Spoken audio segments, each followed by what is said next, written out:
What's happening, guys? It's your girl KG, and you're joining us for another episode of the IYMI podcast.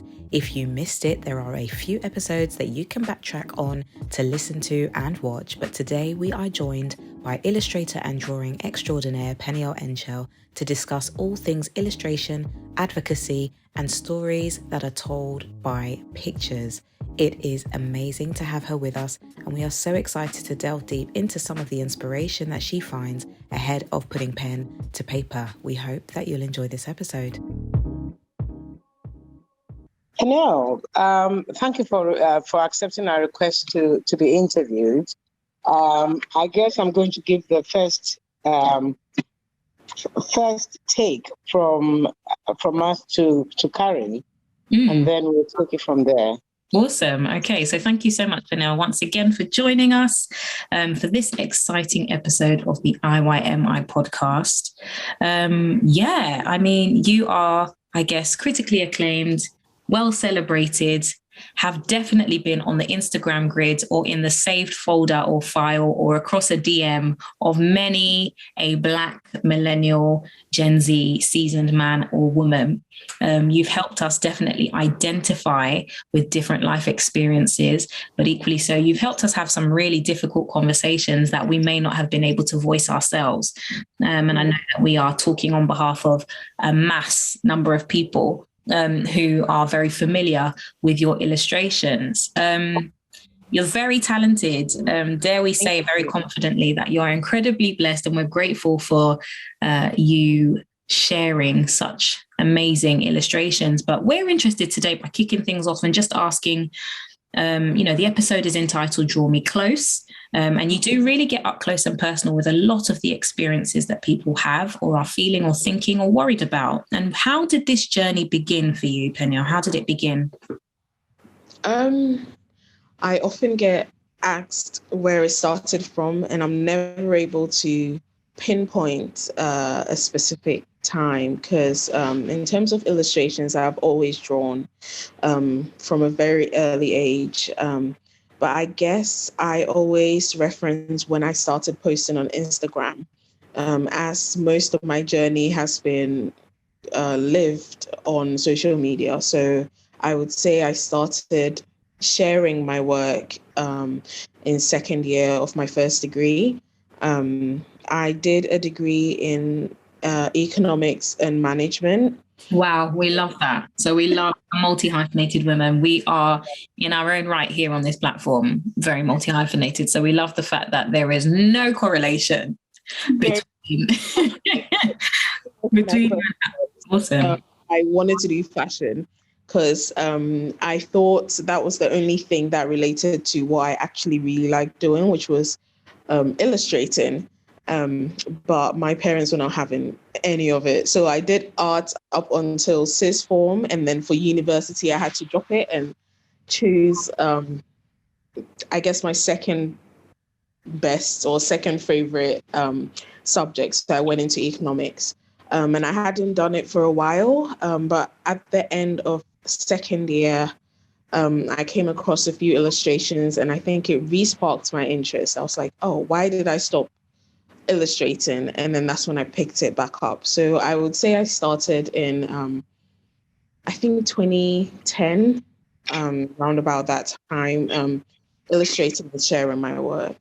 Amazing. And you've just given us this background of, having to drop art at college level and then, picking up subjects that were slightly more, I guess, dare I say, slightly more welcomed, quote unquote, by our lovely Ghanaian parents, and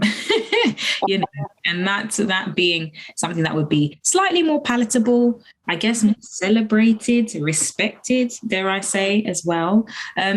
What made you push? What happened? Talk us through that day when you took to your social media page and you suddenly thought, you know what? Today's the day I'm going to start posting my illustrations. I came across three artists, actually, 3 or 4.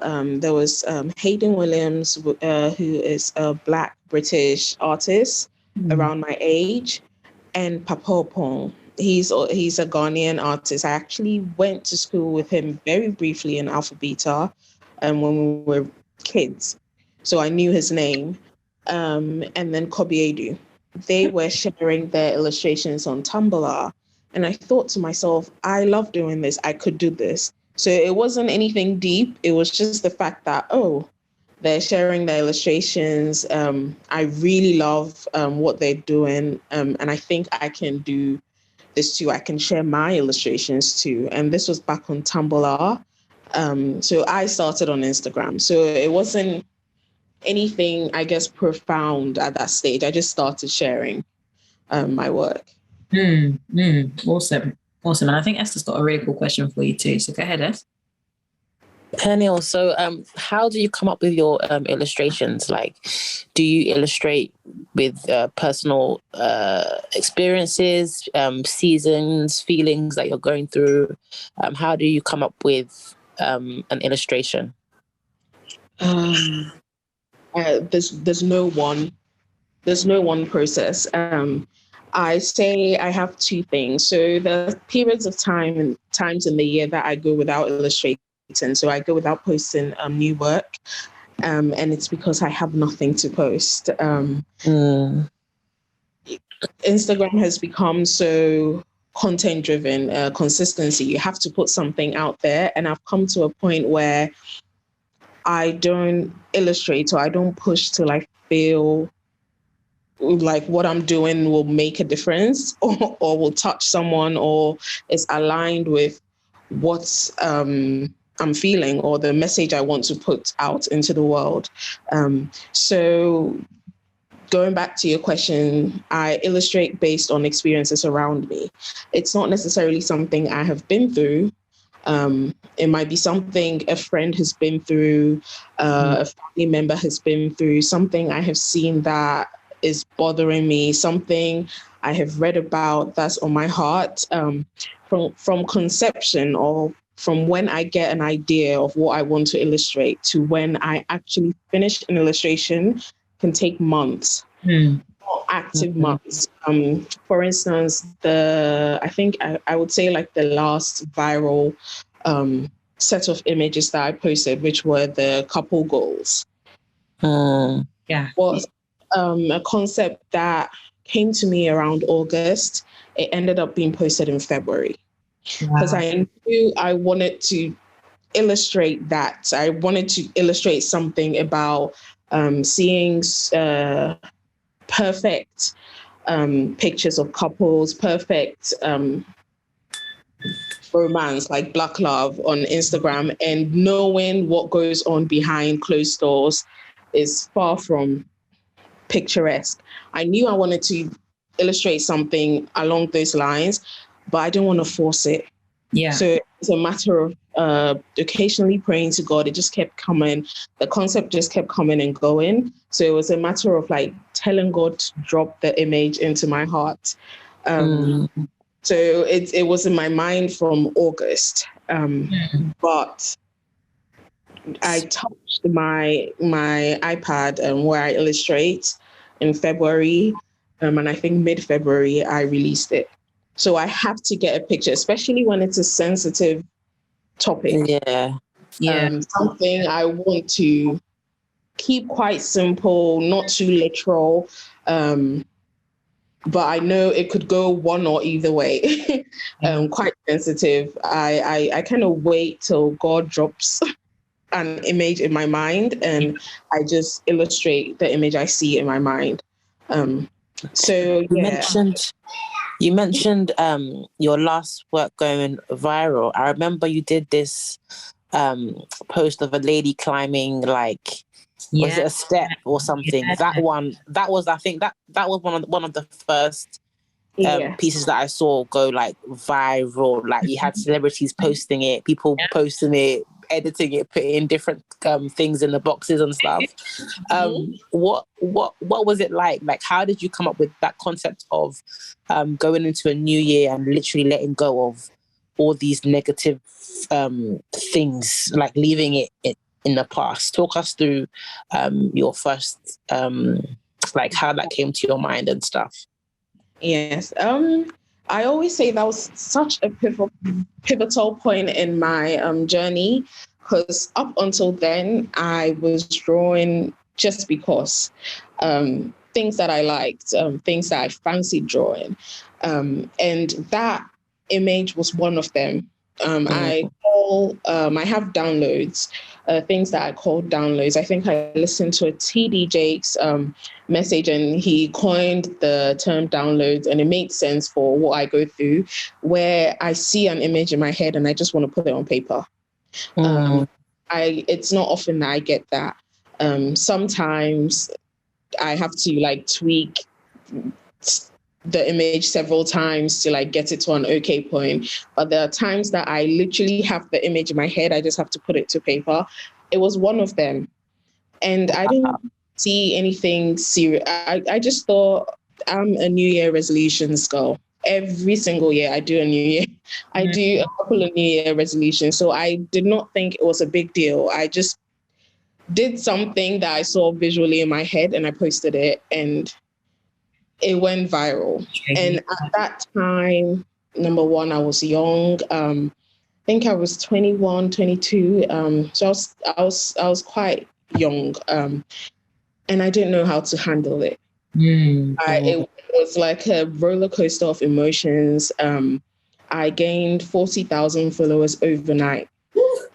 Wow. So crazy. Talk about Holy Spirit download.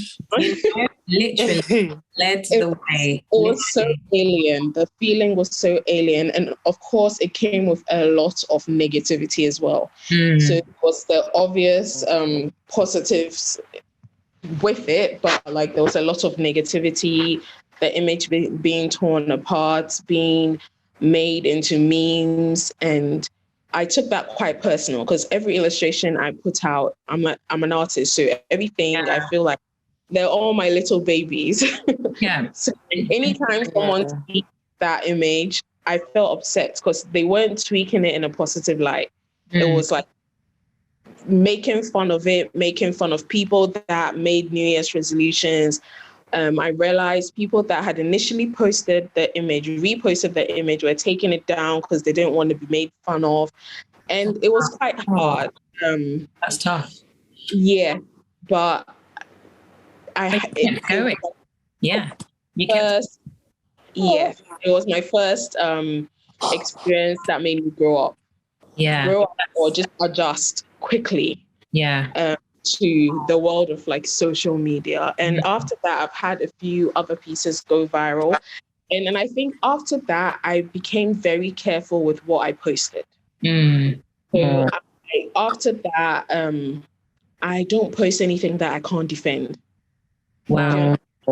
And just on that topic of you talking about defense, I think something's come to mind. And, you know, a wise woman once said to me that you don't have to have gone through something in life to advocate for it.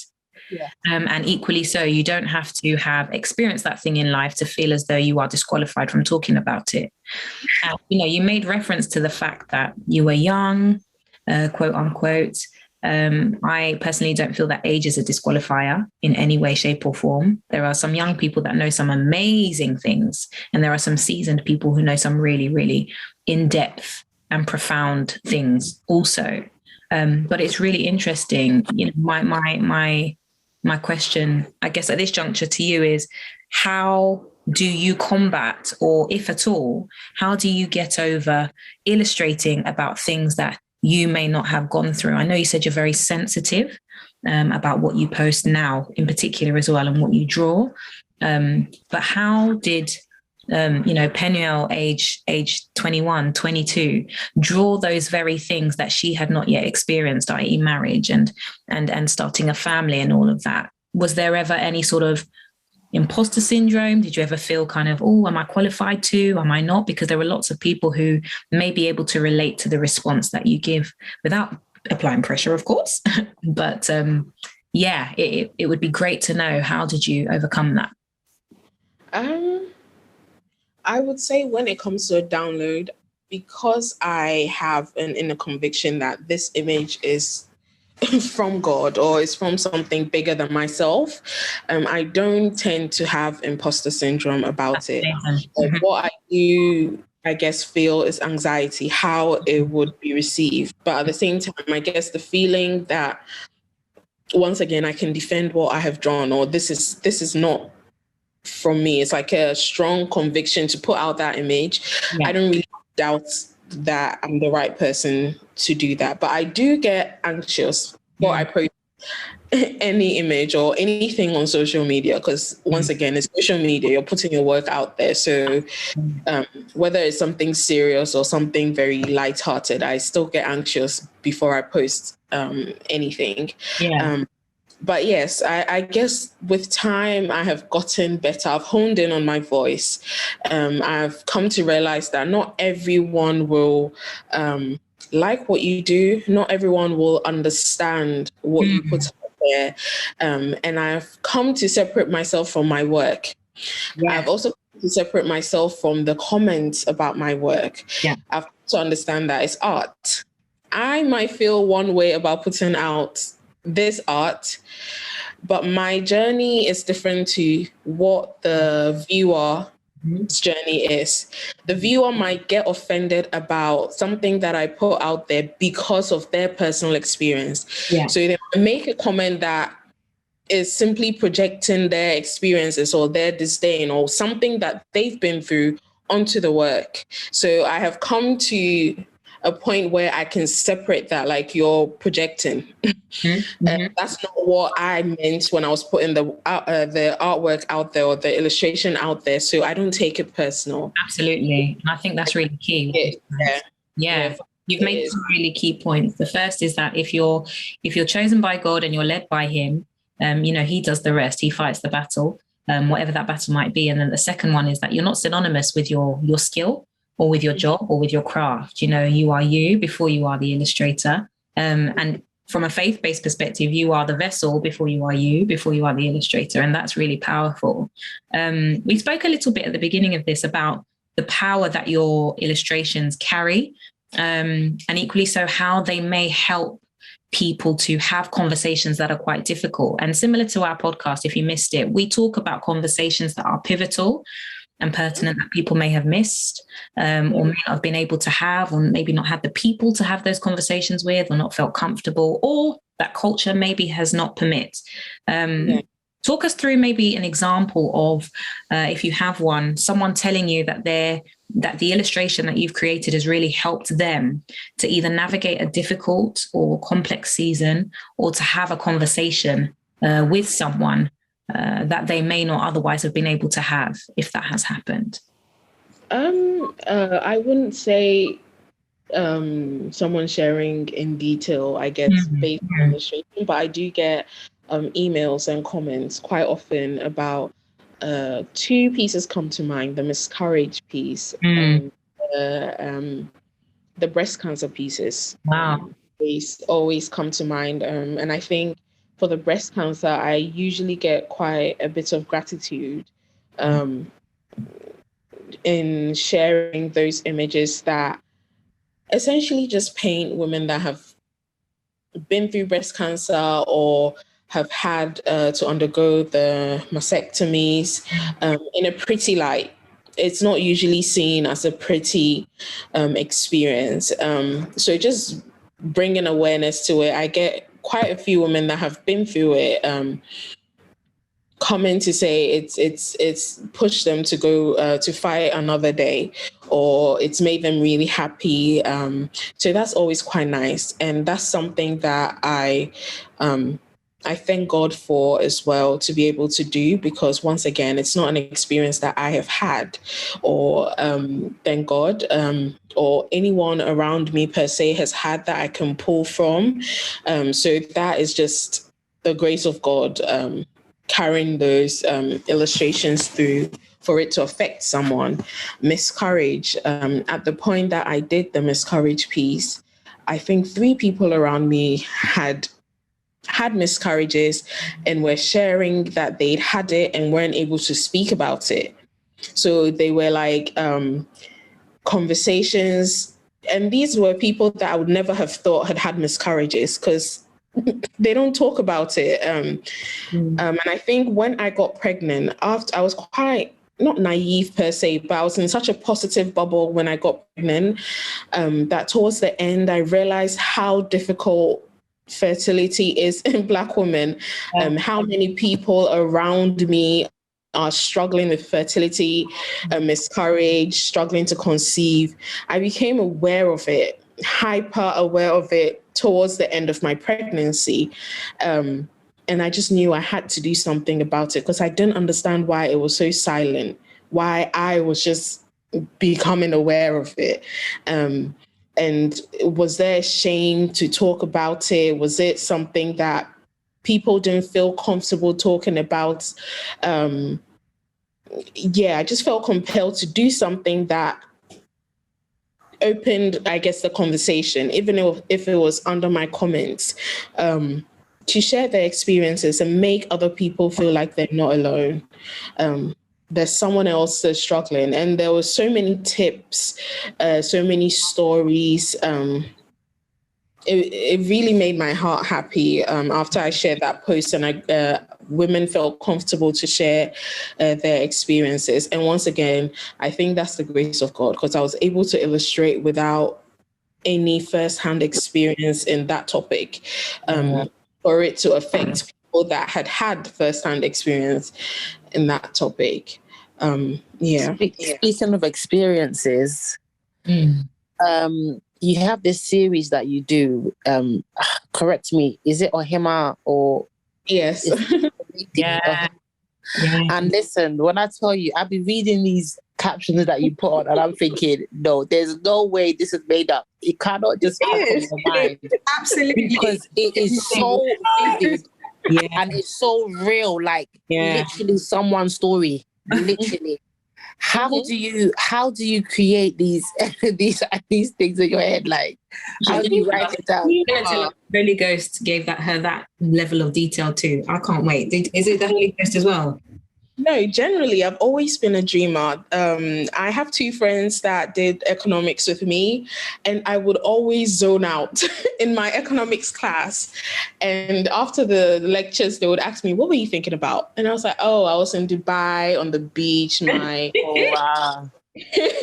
My partner had come whisked me away for like a 3-day You should week. write movies. You should write movies. Literally, I would tell them a whole story. So when the Ohima's TV started, they're always like, "We're not surprised. You have the worst, like." I can come amazing imagination. Oh, everyone heard it here first. If you do tell it like that, it's first, with a little bit of a top up from here via Esther's question into this conversation here. If you have to start an online TV series, that's where we know it came. Because I've been reading it and I'm like, whoa, that I can literally read a book about it. Like if you write a book about someone's character, I can actually read it. Absolutely. It's so intriguing and interesting. And your illustrations that come with it, like the different dresses that she wears for her date nights. And it's so engaging. Like, it's so engaging, honestly. We love that you get us involved as well. Like, which outfit would you wear? I'm like, this person feels like my friend. I'm actually helping this person navigate this date or this experience. Very clever, very cool. And a really nice way to elevate that. It's almost like a next level to what it is that you've been doing for so long and doing so well. I think Auntie Ez has got a question for you. Auntie Ez, unmute for us. My favorite is the one that illustrates the lady wearing the high heels, walking a tightrope. Oh, yeah. With all responsibilities. That feels like my life. We're juggling many hats at the same time. Yeah. And yet you're supposed to keep your sanity and ensure that everything around you is done to perfection. Mm-hmm. How has that been received? Because I think you're talking about me there. I think that relates to me now. Actually. Wow. Back then, I was just illustrating something. Once again, something that I thought, ooh, this looks like a nice image to describe something. And now I look back at that image and I'm like, oh, that's me. That's me now. And there's quite a few images like that where I illustrated them years back and they're like my living reality now. So I understand more what I illustrated.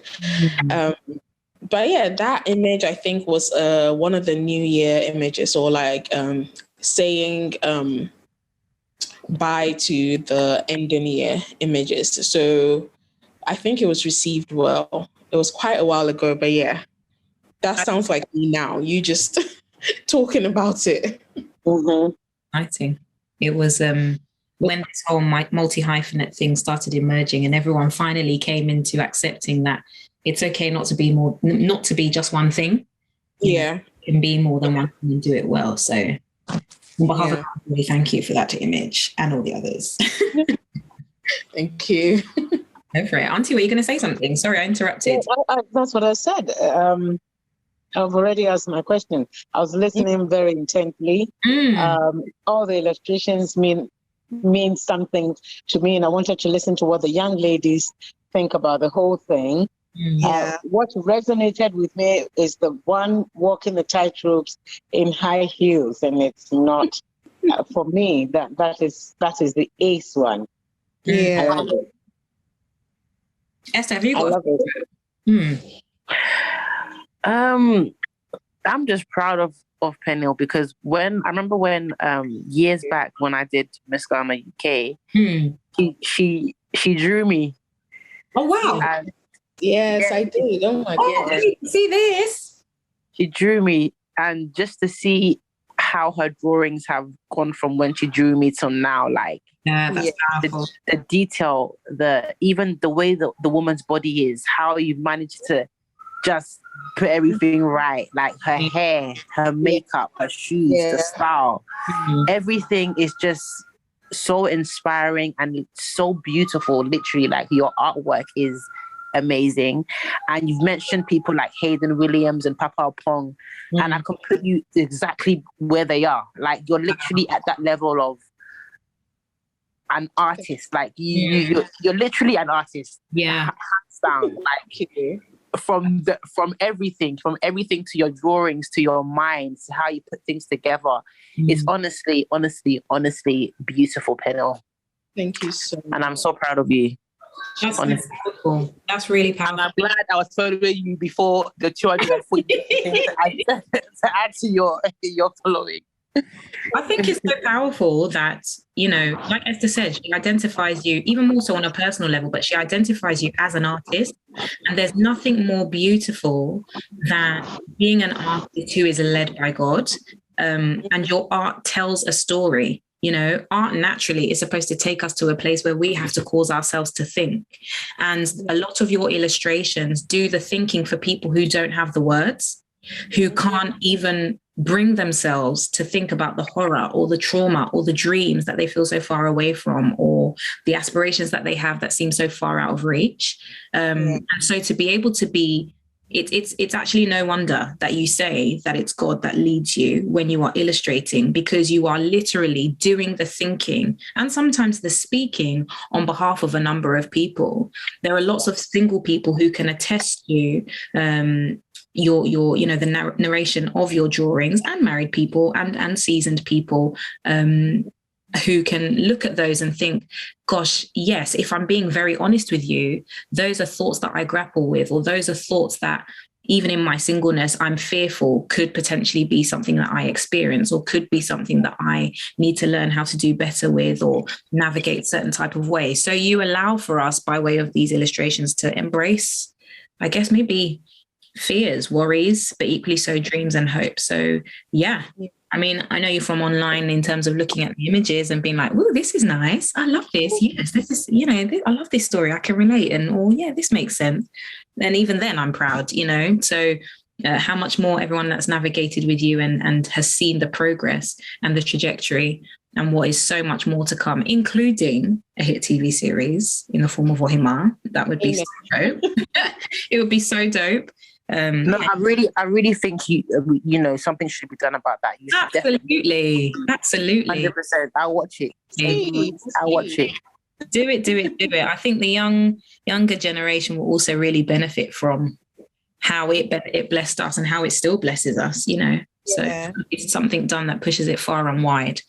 But equally so, when we were thinking about this episode and thinking about what the title would be and the line of conversation, what I was thinking about was some of those really difficult conversations that you have with seasoned ladies. Namely, we know sometimes in the Ghanaian and wider African culture and community, there are certain taboo, off-limit conversations that are difficult. I don't want to say can't be had, because I don't believe in can't, especially when it comes to emotion and conversation. But I think that there are some conversations that are really tough generationally to have, because the mother of our mothers or our grandmothers didn't have those conversations with them. And, there are these illustrations that are there and readily available that help people to have these conversations pictorially.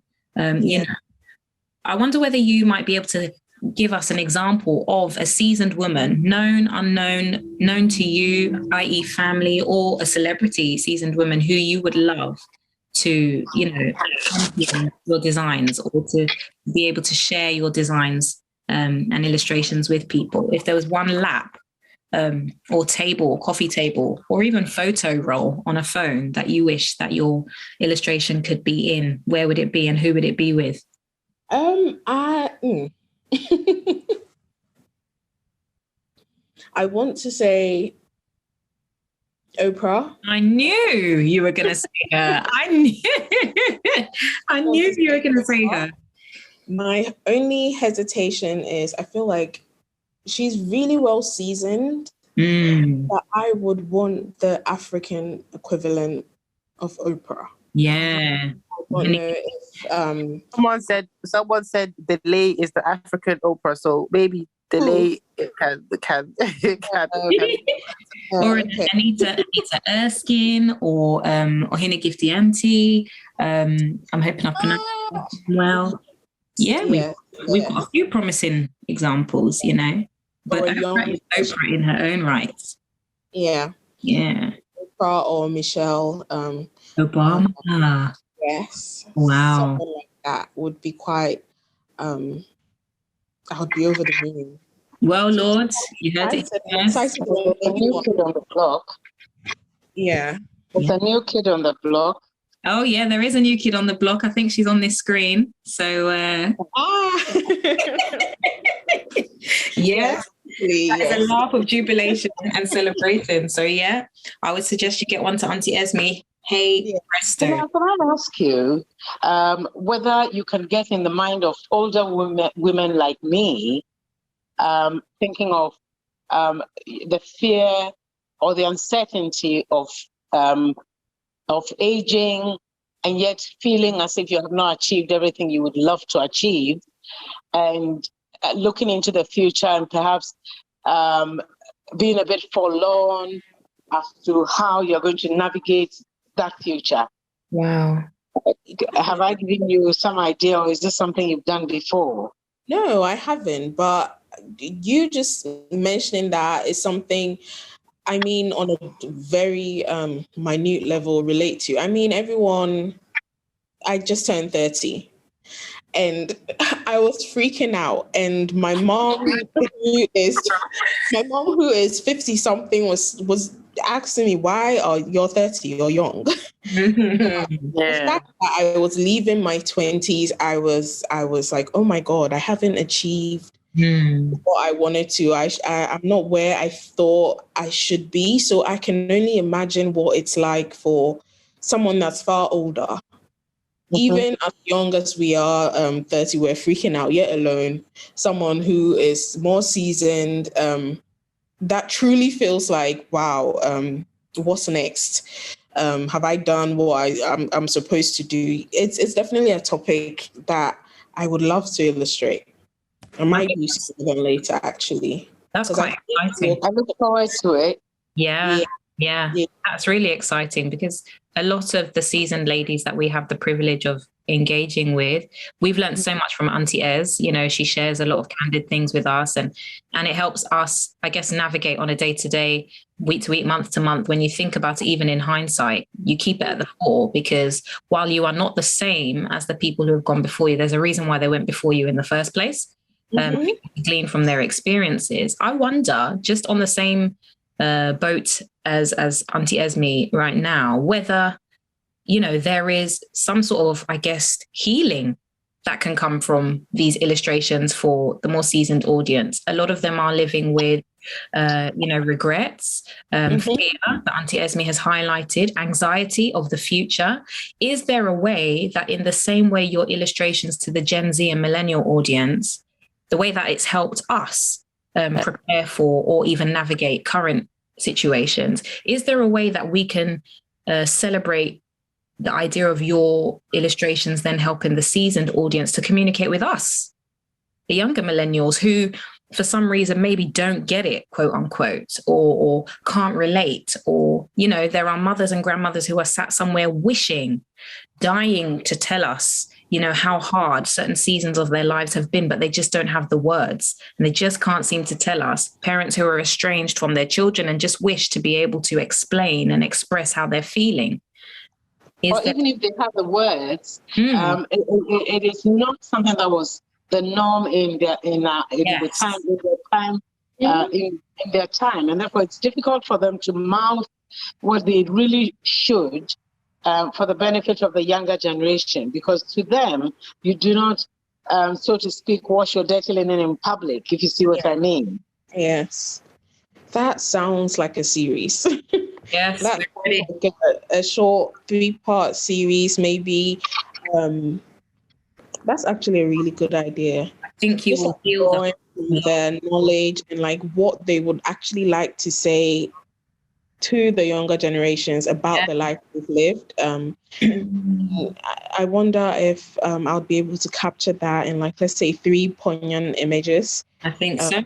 And Ghanaian Mother's Day is just around the corner, namely this weekend. I mean, I don't want to put a pressure deadline on you, girl, but you've got a perfect window of opportunity.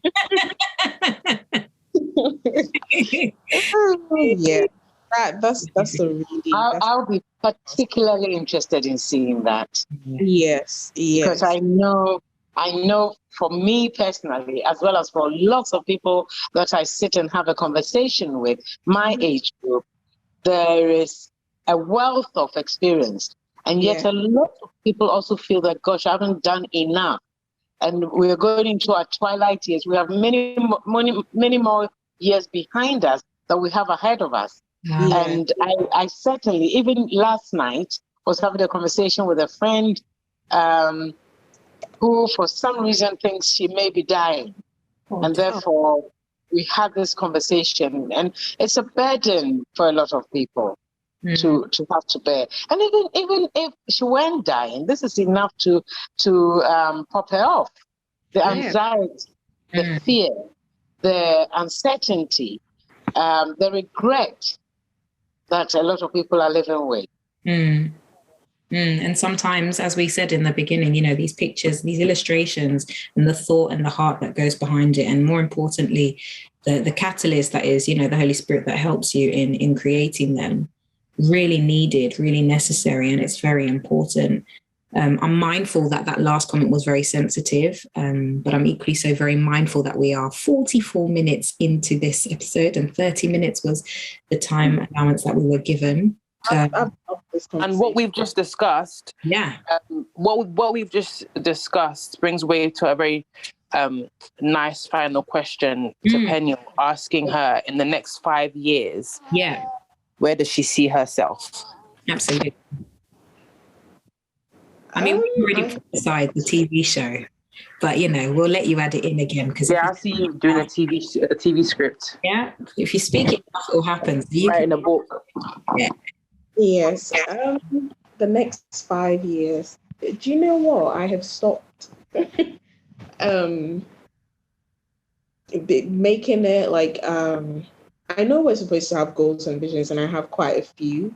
I've realized time and time again, I have my plans, but ultimately, sometimes I feel like God's laughing at me when I'm writing these. My dad used to say that when we were kids: man plans, God laughs. Yeah. So ideally, I'm hoping it's in God's purpose for me. I would want my business to be a lot bigger, Paper Penny to be a lot bigger, more functional, like grow. Get my stationery, more shops, more shelves, So that in terms of the business side of it, so that I can have more time to do what I love in terms of illustrations. Because at times, due to financial pressure, this is my sole source of income, like illustrating and paper penny, stationeries with illustrations. Anything illustration is my main source of income. Yeah. So sometimes you don't get the luxury of choosing what to do. You have to do something to bring in the money. But I would want my paper penny to grow so that I can really hone in on only illustrating what I feel like God is telling me to illustrate.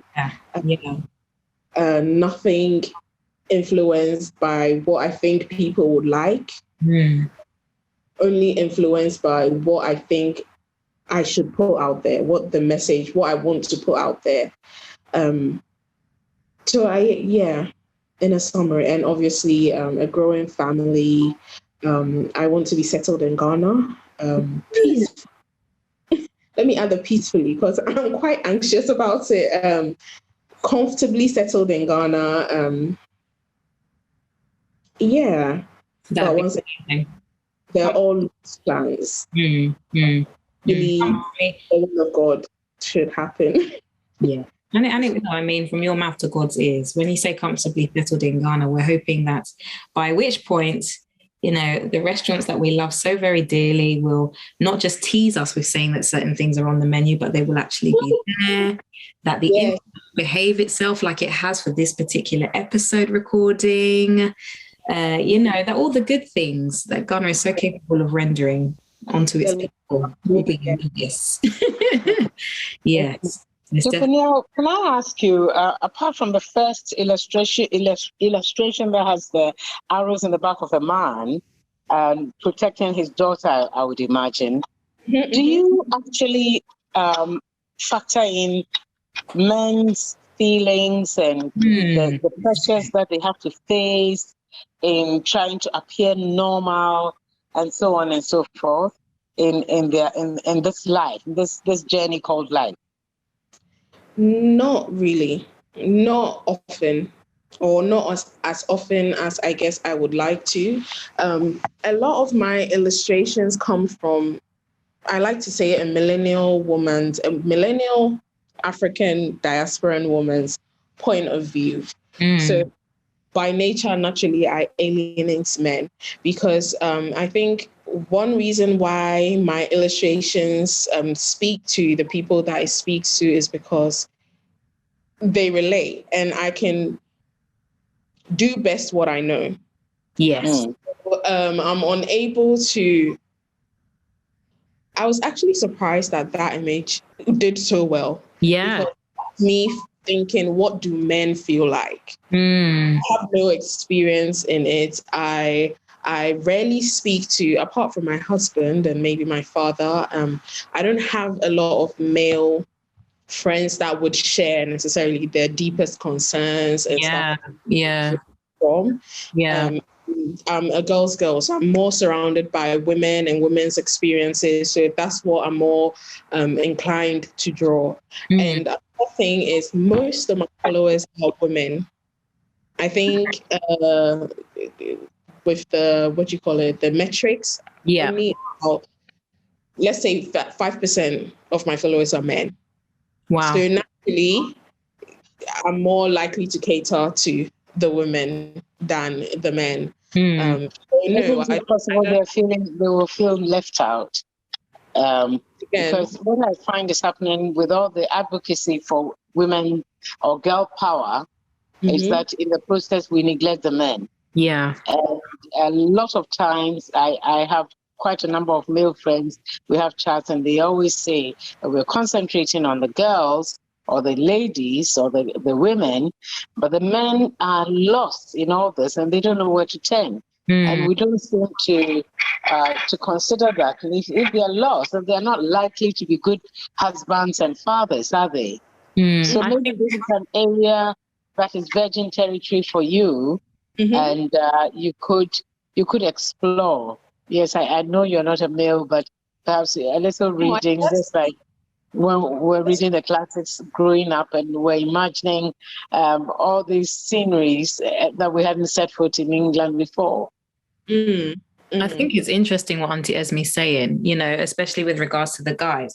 When you're talking socially, though, it's always important to remember just because it hasn't been said doesn't mean it hasn't been seen.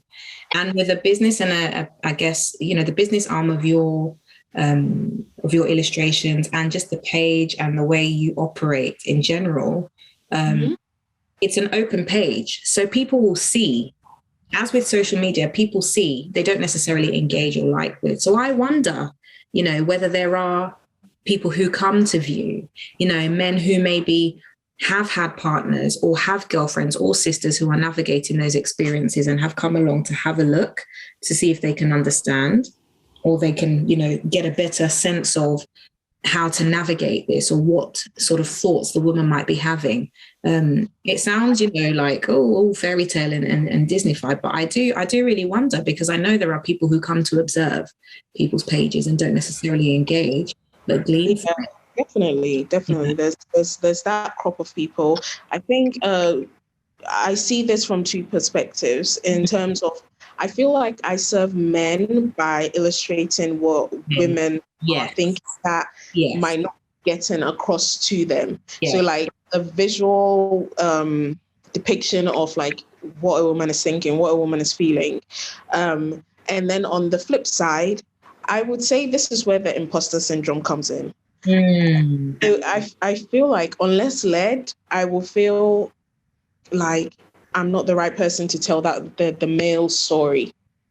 I don't know if you understand. Once again, the Father's Day illustration is something I was led to. Like, it was a download. I had a visual picture and then I put it down, and it was quite odd because I don't illustrate men, but in that moment, I felt like this is the image that I wanted to put out. So I guess unless I am led, I will feel like, am I the right person to be sharing the male's story? Because it would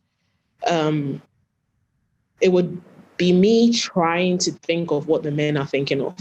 I think when you look to pages like Social Ghana, Twitter, rather, you know, a lot of the things, I think there's a wise man that once said that drunken thoughts are sober truths. And sometimes when we think of that phrase, we literally think of people who are drinking and are just saying what they really feel inside. But actually, it's people that make comments in jest. I see so many things floating around on Twitter and we're all laughing so hard because they are actually so funny. And sometimes I think to myself, Ghanaians are the funniest people when I look at that particular page. But when you strip it all back and you look at some of the comments that people are making, you know that there is actual pain that they are feeling.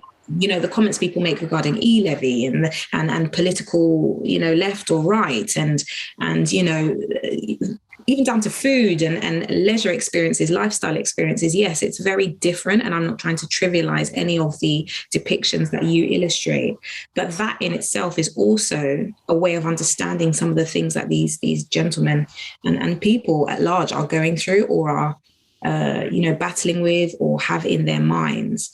And so, yeah, maybe, who knows? We don't want to influence what it is that you do, because we know that you have very rightly so told us that it is God that leads you. And we can attest to that. It's God that leads you to do all that you do, and you stand for him in essence, you know, and every illustration is definitely something that I guess would be in the forefront of my mind. Because I have had men approach me, not even just on illustrations, on products. Because I most of the products I do are for women. Yeah, I don't even think, my dad's always on my case. I don't even think of men in my product. And every time they bring it up, I'm like, yeah, but always. It's such a silly excuse, but I'm like, always does not serve men. Always does, always had. It's such a very silly excuse, but I'm so zoned in on my ideal customer that I literally factor everyone out. So it's definitely something I need to think about, to keep in the forefront of my mind. Maybe start considering stuff from the male gaze. Absolutely. Yeah. And who knows, you might be a boy mum one day. So who knows? Who knows? The fact that I want all girls. Oh, bless you. But you know what? God gives you, dear. Well, God gives you. God love. What you want might not be what you will get. Yeah. And I have a feeling it will definitely be that. I might just have all boys from now. Me saying I want all girls. But aye. Well, we know a certain lady in this podcast who's got good experience with being a boy mum. So, and you two already are familiar with one another. So I'm sure she will be on hand. Should that be the case in the future? This is a very good place to put a very positive pause. Thank you, Peniel, for being our guest today. You have definitely helped more people than the number of people who follow you on your page. If the WhatsApp Auntie crew are listening into today's episode, then I'm pretty sure that they will be able to recognize a few of your drawings and will probably at this point be saying, that's the girl. That's those drawings. They will definitely, if they didn't before, they will know who you are today. And we are proud to be playing a very small part in helping you reach a few more people. And we can only pray that you keep going from grace to grace and that your illustrations keep getting bigger, better, and greater. You know, Esther attested to having seen you in your primary stages and seeing you where you are now. And we are very excited for where you're going to go in the future and which other stories you're going to help tell on behalf of people, maybe even autobiographically, telling stories of some great, great people. Illustrations I can foresee, and I'm very excited for you. Might even, dare I say, be prophetic in that sense. But we look forward to you telling the stories of the Michelle Obamas and the Oprahs and the like, and us as well. We'll be here waiting for you. Yes. Thank you so much for joining us. God bless you for having me. Thank you.